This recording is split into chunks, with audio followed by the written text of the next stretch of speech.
Good morning વિદ્યાર્થી મિત્રો.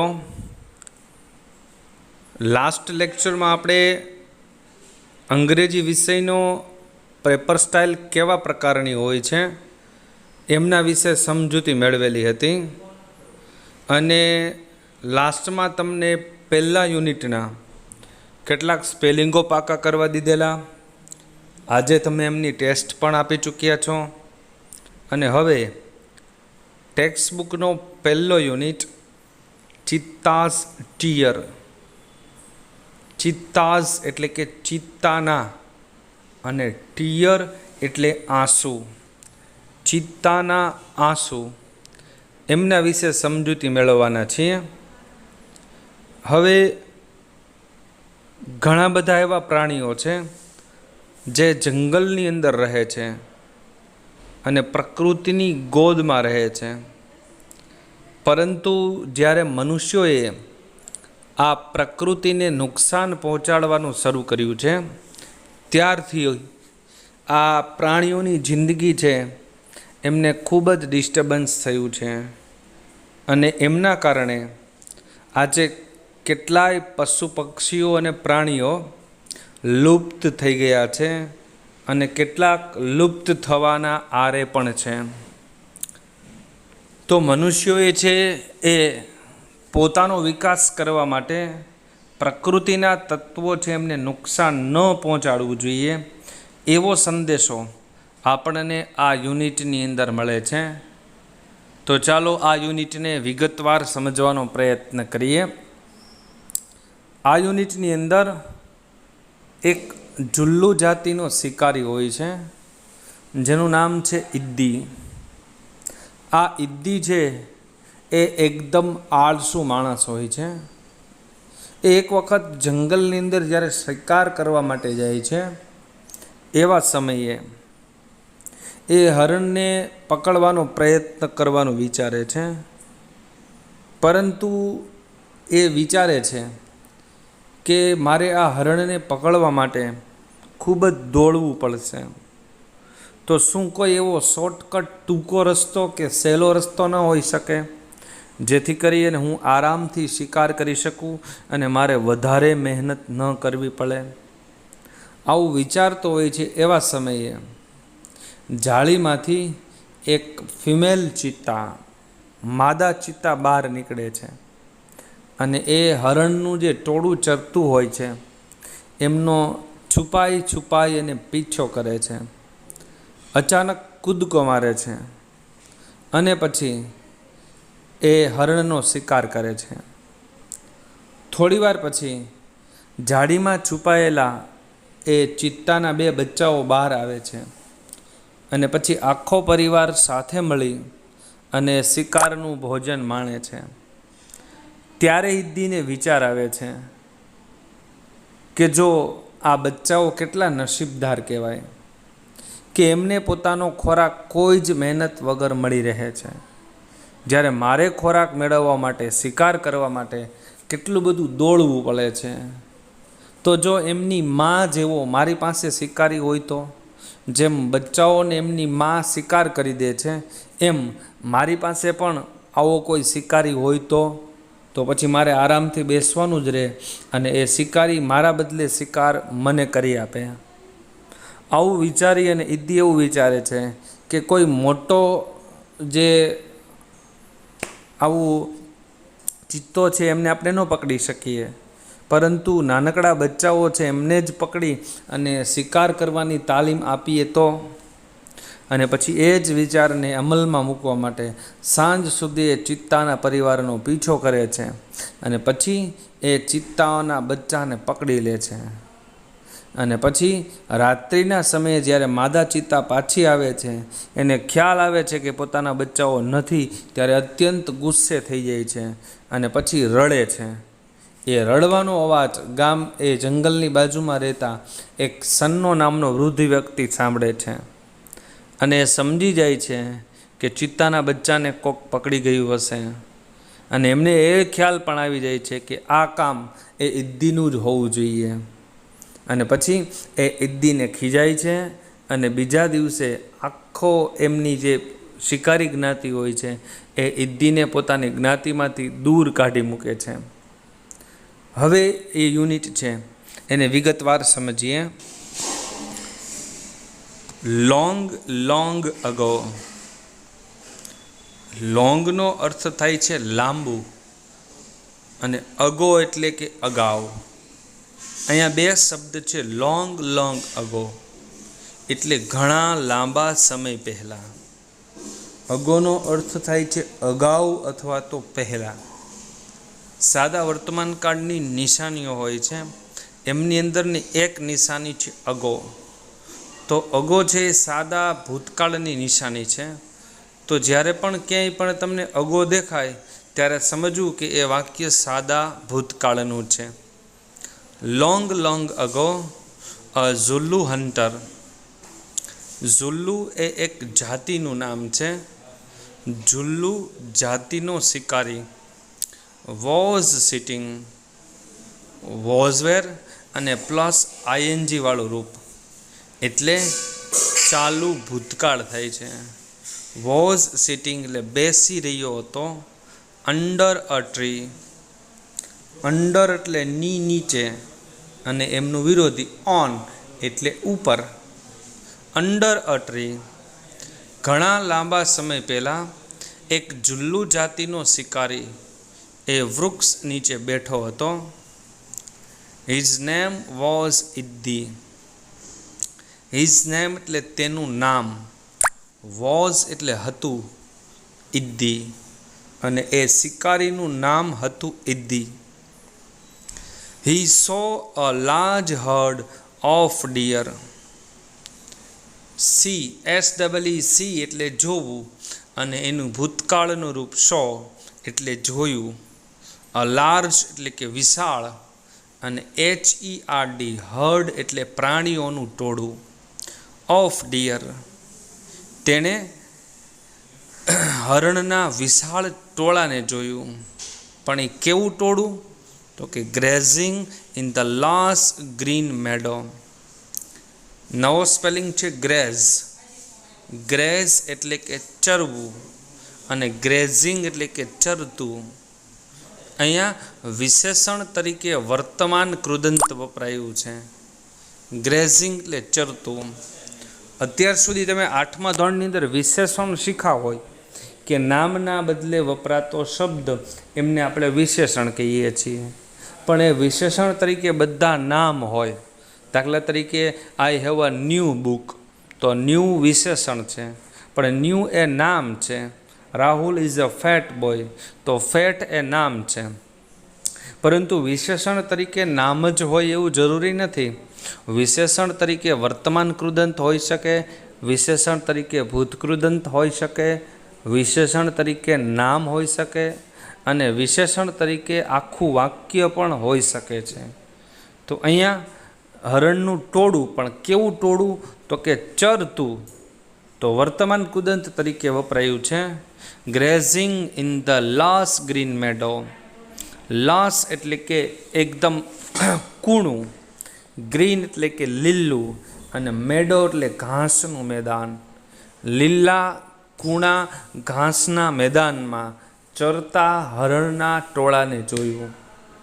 ઇદ્દી વૃક્ષ નીચે બેઠો હતો અને એણે લીલા કૂણા ઘાસના મેદાનમાં હરણના બચ્ચાઓને, હરણના ટોળાને ચરતા જોયું. He said to himself. Himself એટલે પોતાની જાતને, મનોમન. તેણે મનોમન પોતાની જાતને કહ્યું. પછી અલ્પવિરામ અને ડબલ ઇન્વર્ટેડ કોમા આપેલું છે. મતલબ કે ત્યાર પછીનું વાક્ય છે એ ડાયરેક્ટ સ્પીચમાં આપેલું છે. તમારે 9મા ધોરણની અંદર ડાયરેક્ટ અને ઇનડાયરેક્ટનો ટોપિક શીખવાનો છે. એ તમારા માટે નવો છે. પણ અત્યાર પૂરતું એટલું યાદ રાખીએ કે કોઈ પણ વ્યક્તિ દ્વારા બોલાયેલા વાક્યોને એ વ્યક્તિ જેમ બોલી છે તેમને તેમ રજૂ કરીએ ત્યારે એને ડાયરેક્ટ સ્પીચ કહેવાય છે. તો ઇદ્દીએ મનમાં જે વિચાર્યું હતું એને એ કોઈ જાતના ફેરફાર વગર અહીંયા આપેલું છે. એટલે એ વાક્ય અવતરણ ચિહ્ન અથવા ડબલ ઇન્વર્ટેડ કોમામાં આપેલું છે એટલે ડાયરેક્ટ સ્પીચનું વાક્ય છે. કહે છે these deer are really wonderful. THESE એ બહુવચન માટે વપરાય છે. THIS ધીસ એટલે આ, અને THESE ધીસ એટલે પણ આ. પણ THIS છે એકવચન માટે વપરાય છે, જ્યારે THESE ધીસ બહુવચન માટે વપરાય છે. અને ડિયર શબ્દ એક એવો છે કે એ એક વચનમાં જ વપરાય છે. સામાન્ય રીતે THIS ધીસ હોય તો એની સાથે વપરાતું નામ એક વચનનું હોય, અને THESE ધીસ હોય ત્યારે એની સાથે વપરાતું નામ બહુવચનનું હોય. પણ ડિયરનું બહુવચન ડિયર્સ થતું નથી.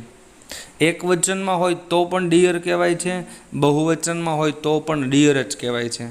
ગુજરાતીમાં આપણે કહીએ હરણ અને હરણો, પણ અંગ્રેજીની અંદર એવું નથી. તો these deer are really wonderful, કે આ હરણો એ ખરેખર અદ્ભુત છે. But I have to run. Have to એ મોડેલ ઓક્ઝિલરી છે. જેમ આપણે 8મા ધોરણની અંદર મસ્ટ મોડેલ ઓક્ઝિલરી શીખી ગયા, એ ફરજિયાતપણું સૂચવવા માટે વપરાય છે. એવી જ રીતે અહીંયા મસ્ટ મોડેલ એનું સમાનાર્થી છે હેવ ટુ અથવા હેઝ ટુ. એ પણ ફરજિયાતપણું સૂચવવા માટે જ વપરાય છે, અને એમની સાથે હંમેશા ક્રિયાપદનું મૂળરૂપ જ વપરાય છે. But I have to run, પરંતુ મારે ફરજિયાતપણે દોડવું પડશે. અ લોટ એટલે પુષ્કળ, ઘણું બધું. ટુ કેચ એટલે પકડવા માટે. વન ઓફ ધેમ એટલે તેમાંથી એક. આ હરણનું ટોળું છે, અને એ ટોળામાંથી કોઈ એક હરણને પકડવા માટે મારે ખૂબ જ દોડવું પડશે. Can't there be an easy way. Can નોટનું ટુકુરો કાન્ટ. ધેર બી એટલે ત્યાં ન હોઈ શકે. એન ઇઝી વે એટલે સરળ રસ્તો. ટુ ગેટ એટલે મેળવવાનો. વન એટલે એક. શું આમાંથી એકને પ્રાપ્ત કરવું અથવા મેળવવાનો કોઈ સરળ રસ્તો ન હોઈ શકે? આવું એ મનોમન વિચારે છે. સડનલી એટલે અચાનક. હી સો તેણે જોયું. અ ફિમેલ ચિત્તા નારી ચિત્તાને. ક્રાઉલિંગ. ક્રાઉલ એક ક્રિયાપદ છે, મતલબ કે પેટે સરકીને ચાલવું. જેવી રીતે સરીસૃપ પ્રાણીઓ છે એ બધા પેટથી સરકીને ઢસડાઈને ચાલે છે, એવી રીતે જ્યારે બિલાડી છે એ છુપાઈને જ્યારે દૂધ પીવા માટે જતી હોય કે શિકાર કરવા માટે જતી હોય ત્યારે એકદમ પોતાના પગ નીચે મૂકી અને એનું શરીર છે જમીન સાથે ઢસડાય એવી રીતે છુપાઈને ચાલતી હોય. તો અહીંયા ક્રાઉલિંગ એટલે કે એકદમ કારણ કે ચિત્તો જ્યારે શિકાર કરવા માટે જાય છે ત્યારે ચિત્તો છે એ શક્ય હોય એટલું શિકારથી નજીક પહોંચવાનો પ્રયત્ન કરે છે. એટલે ઘાસ છે કે કોઈ વૃક્ષો છે એમની પાછળ સંતાતા શિકારથી નજીક પહોંચવાનો પ્રયત્ન કરે, અને પછી અચાનક જ હુમલો કરે છે. એટલે તેણે અચાનક એક નારી ચિત્તાને શાંતિથી એકદમ અવાજ કર્યા વગર પેટેથી સરકીને જતા જોયો. ક્લોઝર એટલે વધુ નજીક. ક્લોઝનો એક અર્થ થાય છે બંધ કરવું, અને બીજો અર્થ છે નજીક, અને ક્લોઝર એટલે વધુ નજીક. To the grazing animals. ફરીથી એવું, ગ્રેઝિંગ એટલે કે ચરતા, એનિમલ્સ એટલે પ્રાણીઓ. અચાનક તેણે એક માદા ચિત્તાને ચરતા પ્રાણીઓ તરફ શાંતિથી સરકતા જોયું. ધેન એટલે પછી. THEN ધેન એટલે પછી, અને THAN ધેન એટલે ના કરતા. Then she leapt. LEAPT લીપનું ભૂતકાળનું રૂપ. લીપ એટલે કૂદકો મારવો, અને લેફ્ટ એટલે કૂદ્યું અથવા કૂદકો માર્યો. અને ધેન સી લેફ્ટ અને પછી તેણી કૂદી. And coat a dear. કેચનું ભૂતકાળનું રૂપ. કેચ એટલે પકડવું, અને કોટ એટલે પકડ્યું, અને પછી અચાનક તેણીએ એક હરણને પકડ્યું. After some time. આફ્ટર એટલે પછી, સમટાઈમ એટલે થોડો સમય, થોડી વાર પછી. હર 2 યંગ કપ્સ, તેણીના 2 યુવાન બચ્ચાઓ. કબ એટલે બચ્ચું અને એનું બહુવચન છે કપ્સ એટલે બચ્ચાઓ. થોડી વાર પછી તેણીના 2 યુવાન બચ્ચાઓ. કેમ આઉટ, કમ આઉટ એટલે માંથી બહાર નીકળવું, એનું ભૂતકાળનું રૂપ came out. Of the bush, bush એટલે કે જાળી, જે વનસ્પતિ કે ઝાડી ઝાખરાઓનું બનેલી જાળી હોય એ. થોડા સમય પછી તેણીના 2 બચ્ચાઓ જાળીમાંથી બહાર આવ્યા. they all enjoyed, એન્જોય એટલે કે મજા માણવી અથવા આનંદ મેળવવો. their meal, meal એટલે કે ભોજન, તેઓએ તેઓના ભોજનની મજા માણી. ત્યાર પછી આગળ જોઈએ. ઇદ્દીઝ આઈઝ એટલે ઇદ્દીની આંખો. બ્રાઇટેડ એટલે ચમકી, ઇદ્દીની આંખો ચમકી. અહીંયા આંખ ચમકવી મતલબ કે મગજની અંદર અચાનક કંઈક વિચાર આવવો. they sparkled with an idea. Spark એટલે પણ તણખો અથવા તો ઝબૂકવું, અને અહીંયા ભૂતકાળનું રૂપ સ્પાર્કલ્ડ એટલે ઝબૂક્યું. વિથ એન આઈડિયા, અને તેઓ એક વિચાર સાથે ઝબૂકી. અચાનક એના મગજમાં કંઈક વિચાર આવ્યો. હી એનવીડ ધ કપ્સ, ENVY, એનવી એટલે ઈર્ષા થવી, અને એનું ભૂતકાળનું રૂપ છે એનવીડ એટલે ઈર્ષા થઈ. ક્રિયાપદનો છેલ્લો અક્ષર વાય હોય અને વાયની પહેલાં જ્યારે એક વ્યંજન હોય ત્યારે વાયનો આઈ થાય અને પછી ઈડી પ્રત્યે લાગે છે. તો જો ENVY, એનવીમાંથી વાય નીકળી જાય, એનો આઈ થયો અને પછી ઈડી પ્રત્યે લાગ્યો. હી એનવીડ ધ કપ્સ, તેને બચ્ચાઓની ઈર્ષા આવી. અને પછી મનોમન બોલે છે, કેન આઈ બી લકી, શું હું નસીબદાર હોઈ શકું.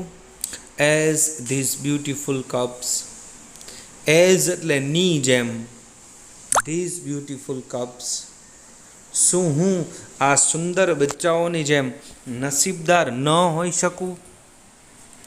they got their food, ગેટનું ભૂતકાળનું રૂપ ગોટ, ગેટ એટલે મેળવવું અને ગોટ એટલે મેળવ્યો. their food, તેઓનો ખોરાક. વિધાઉટ એની એફર્ટ, વિધાઉટ એટલે વિના અથવા તો વગર, અને એફર્ટ એટલે પ્રયત્ન, કે તેઓ કોઈ પણ પ્રયત્ન વગર તેઓનો ખોરાક મેળવ્યો. Can I have a hunter, to hunt એટલે શિકાર કરવો, અને હન્ટર એટલે કે શિકારી. કોઈ પણ ક્રિયા હોય છે એને જ્યારે ER પ્રત્યે લગાડીએ ત્યારે ક્રિયાનો કરનાર નાઉન બની જાય છે. દાખલા તરીકે પ્લે એટલે રમવું, એને ER પ્રત્યે લગાડીએ ત્યારે બની જશે પ્લેયર એટલે ખેલાડી. એવી રીતે સિંગ એટલે ગાવું, એને ER પ્રત્યે લગાડીએ ત્યારે બની જશે સિંગર એટલે ગાયક. એવી રીતે ડાન્સ એટલે નૃત્ય કરવું, ER પ્રત્યે લગાડીએ ત્યારે બની જશે ડાન્સર એટલે કે નૃત્યકાર. એવી રીતે અહીંયા પણ એ જ શબ્દ આપેલો છે. હન્ટ એટલે શિકાર કરવો અને હન્ટર એટલે શિકારી. Can I have a hunter, શું મારી પાસે શિકારી ન હોઈ શકે. લાઈક ધિયર મધર, લાઈકનો એક અર્થ થાય છે ગમવું, જ્યારે લાઈકનો બીજો અર્થ થાય છે ની જેમ. અહીંયા એનો અર્થ લેવાનો છે ની જેમ. ધિયર મધર, શું મારી પાસે તેઓની માં જેવો શિકારી ન હોઈ શકે. હી થોટ, થિંકનું ભૂતકાળનું રૂપ. થિંક એટલે વિચારવું અને થોટ એટલે વિચાર્યું. તેણે વિચાર્યું કે શું મારી પાસે તેઓની માં જેવો શિકારી ન હોઈ શકે. હી ડિસાઇડેડ ટુ કેચ, ડિસાઇડ એટલે નક્કી કરવું અને ડિસાઇડેડ એટલે નક્કી કર્યું. ટુ કેચ એટલે પકડવાનું. અ યંગ કબ, તેણે યુવાન બચ્ચાને પકડવાનું નક્કી કર્યું. એન્ડ ટ્રેઇન ઇટ, અને તેને તાલીમ આપવાનું નક્કી કર્યું. ટુ હન્ટ, જો આવ્યું હન્ટ એટલે શિકાર કરવો. ફોર હિમ, તેણે એક યુવાન બચ્ચાને પકડી અને તેની માટે શિકાર કરવાની તાલીમ આપવાનું નક્કી કર્યું. અને પછી કહે છે કે ધેન આઈ શેલ ઓનલી સે, અને પછી મારે ઓનલી એટલે કે માત્ર, સે એટલે કહેવાનું, પછી મારે માત્ર કહેવાનું જ રહેશે કે ઓ માય ડિયર, કે અરે મારા વહાલા, go and kill a deer for me, કે જા અને મારા માટે એક હરણનો શિકાર કરી આવો. માત્ર મારે બેઠા બેઠા આદેશ જ આપવાનો થશે કે જા મારા માટે એક શિકાર પકડી આવું. My life will be very comfortable then, અને પછી મનોમન વિચારે છે કે ઓહો, માય લાઈફ વિલ બી એટલે બની જશે, વેરી કમ્ફર્ટેબલ. કમ્ફર્ટેબલ એટલે આરામદાયક, ધેન એટલે પછી, અને પછી મારું જીવન એકદમ આરામદાયક બની જશે. He was quite pleased, QUITE, quite એટલે તદ્દન અથવા તો સંપૂર્ણ. જ્યારે બીજો અર્થ છે, બીજો જ એવો સ્પેલિંગ છે QUIET, ક્વાઇટ એટલે શાંત. અને ત્રીજો સ્પેલિંગ છે QUIT, ક્વિટ એટલે છોડી દેવું, મૂકી દેવું કે પછી ત્યજી દેવું. આ ત્રણ સ્પેલિંગની અંદર શું ફેર છે એ યાદ રાખવાનો.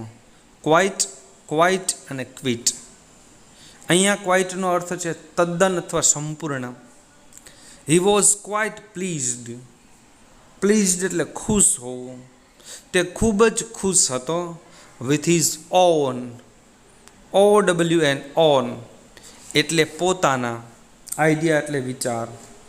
ઇડી એ પોતાના વિચારથી ખૂબ જ ખુશ હતો. તો સ્ટુડન્ટ્સ, આજે હવે અહીંયા સુધી આપણે શીખીએ છીએ આ નાના 4 પેરેગ્રાફ. નેક્સ્ટ લેક્ચરની અંદર ત્યાર પછીની આગળની ચર્ચા કરીશું. આજે પણ તમારે આ વિડીયોની સાથે બાકીના જે સ્પેલિંગ છે એ મોકલું છું, એમને તમારે પાક્કા કરવાના છે. આવતીકાલે એમની ટેસ્ટ હશે. ત્યાર પછીથી ટેસ્ટ આપ્યા પછી આપણે નેક્સ્ટ વિડીયો છે એમના વિશે સમજૂતી મેળવવાના છીએ. આજે હોમવર્કમાં તમારે સ્પેલિંગ પાકા કરવાના, અને સાથે સાથે આ વિડીયોની અંદર જેટલો પણ યુનિટ આપણે શીખ્યા છીએ એ યુનિટને સારા અક્ષરે 2 વખત લખવાનો છે, જેથી કરી અને મનોમન જ્યારે લખતા હોય ત્યારે એમનું ટ્રાન્સલેશન પણ કરતું જવું અને નવા સ્પેલિંગો છે એમનો અર્થ પણ સમજતું જવું, જેથી કરી અને એકદમ દ્રઢ થઈ જાય. તો ચાલો અહીંયા સુધી રાખીએ છીએ. આવતીકાલે ફરીથી મળીશું. Bye bye.